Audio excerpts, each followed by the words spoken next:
Nancy, thank you so much for your time. How close do you think the two countries have come to some sort of direct military confrontation these past months or year, say? Well, we've had this 5-year gap, and of course, a major part of that included the management of COVID-19. If you go back to 2020, this is when a lot of the impasse began. There were also technology differences going back that preceded COVID-19.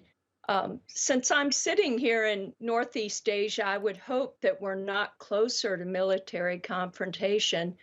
But every day there are skirmishes. There's a lot of monitoring. There's a lot that goes on in the sea, not just in Southeast Asia, but here in Tokyo, Japan. The Kishida government, of course, has increased defense spending, and South Korea and Japan are getting closer in this area, and there's more alliance building.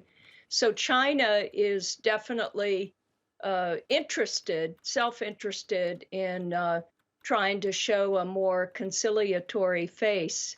I'm not sure much is going to come out of this. The more conservative analysts suggest that this is a hat with no rabbit to emerge. Yeah. And Sorry, it's interesting you say that because, Go listen, ahead. are you actually therefore slightly disappointed? I know that the Americans were downplaying the visit and just pointing to the fact that Blinken was going to be in Beijing as a positive. But you look at all the statements that Xi Jinping has made upon meeting Blinken, and there literally isn't anything concrete there. It's all hopes and aspirations and trying to dampen down the rhetoric. Yes, this is really tough because recall just a few months ago, this was the trip that Blinken was supposed to make in February prior to the spy balloon incident. This is also coupled with a lot of chronic problems, including fentanyl production. There's just so much on the table.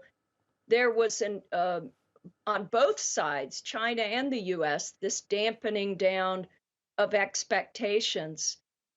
Perhaps China is more motivated here because you've got the furthest on the right wing of the Republican Party wanting to take more action that is really trying to isolate China, especially in trade and technology. And so, personally, as a diplomacy professor, I think it's better to talk, but also to have some next steps. Could there be a sideline meeting between Biden and Xi at the APEC? I mean, the G20 is upcoming. So there's always an opportunity to continue the conversation. But the cynics will say we need real action, we need real tangibles. The two issues that they're not going to budge on is Taiwan and Ukraine. So I think that they need to talk about where they can come together. Even with climate change, there are different approaches. So it's easy to feel discouraged that this is all for show. There's handshake, but not much to follow out of it. But I'm going to Beijing this week to celebrate the graduation. This is the time of year for a lot of students to graduate from the university. And so life goes on for young people who might be able to make some more positive change. But I think we're all looking for some movement that will prevent the worst case scenario, which in my mind would be some type of a nuclear, some type of accident or some misunderstanding that would lead to a terrible outcome that would affect, millions upon millions of people, not only in this region, but also affect the global community. Nancy, briefly, if you don't mind, you mentioned Taiwan. Antony Blinken says he has reaffirmed the US's one China policy, and that in one-to-one meetings, he was very direct with his Chinese hosts about US policy towards Taiwan. I mean, I'm saying be brief. You could talk about this for an hour. If China invaded Taiwan, if China invaded Taiwan tomorrow, would the US come to Taiwan's assistance, do you think? Well, I don't think that's going to happen tomorrow. I think even the military experts will say this would take several years. And I think that you have to look at China playing a longer game here. The US policy is something called strategic ambiguity. Mhm.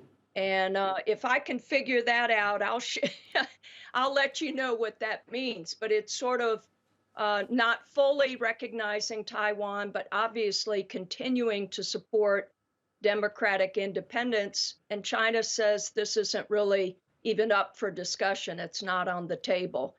So you've got a face off here to see who's going to blink first. But as I said earlier, I think it's better that there is some dialogue to move more toward understanding. Otherwise, you have this sort of playing out in the press, kind of the finger pointing. And I like to take whatever little bit of confidence building can come out of a 2-day meeting. They had a marathon on Sunday. So I'm hopeful that something, maybe not big, but something will show some promise.